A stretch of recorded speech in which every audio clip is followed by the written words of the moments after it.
Putin के आगे NATO का सरेंडर, नेटो यूक्रेन पर पुतिन की विजय।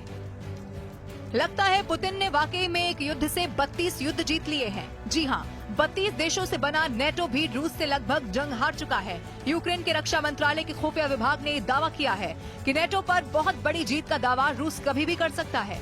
ऐसे में सवाल उठ रहा है कि नेटो का सक्रिय सदस्य अमेरिका रूस के इस प्लान पर चुप्पी साधे क्यों बैठा है? आखिर ट्रंप चाहते क्या हैं? रूस यूक्रेन जंग को 3 साल होने जा रहे हैं। 36 महीने की जंग में पुतिन के रूस ने यूक्रेन जंग में अमेरिका समेत नेटो के 32 और यूरोप और पश्चिम देशों के 50 से ज्यादा देशों को लगभग धूल चटा दी है। हैरानी की बात तो ये है कि अब यूक्रेन के रक्षा मंत्रालय के अंडर में आने वाले यूक्रेन मुख्य खुफिया निदेशालय ने एक ऐसा दावा कर दिया है जिसने पूरी दुनिया में हड़कंप मचा दिया।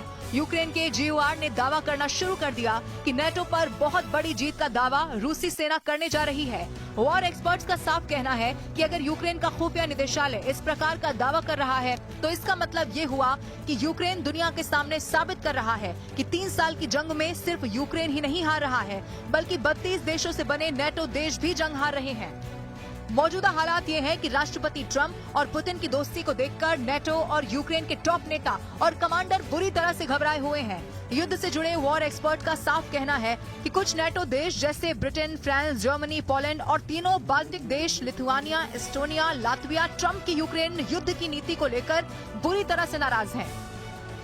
इन देशों का साफ कहना है कि राष्ट्रपति पुतिन से ज्यादा खतरनाक अब यूक्रेन के लिए राष्ट्रपति ट्रंप बनते जा रहे हैं। ट्रंप इशारों ही इशारों में जेलेंस्की को भी तंज करते हुए देवदूत तो कभी तानाशाह कह चुके हैं। इसके अलावा ट्रंप ने भी ये साफ कर दिया कि नेटो की फिजूल खर्ची और युद्ध का बोझ अकेले अमेरिका नहीं उठाएगा। डोनाल्ड ट्रंप ने राष्ट्रपति पुतिन को यूक्रेन युद्ध जितवाना शुरू कर दिया है। यहाँ तक कि रूसी सेना के हाथों नेटो के देशों को भी हार की कगार पर पहुँचा दिया है। इन हालातों को देखकर साफ कहा जा सकता है कि सऊदी अरब में जब ट्रंप और पुतिन की मुलाकात होगी तब तक रूस यूक्रेन के 25% से ज्यादा इलाकों पर कब्जा करके खुद को विजेता घोषित कर देगा।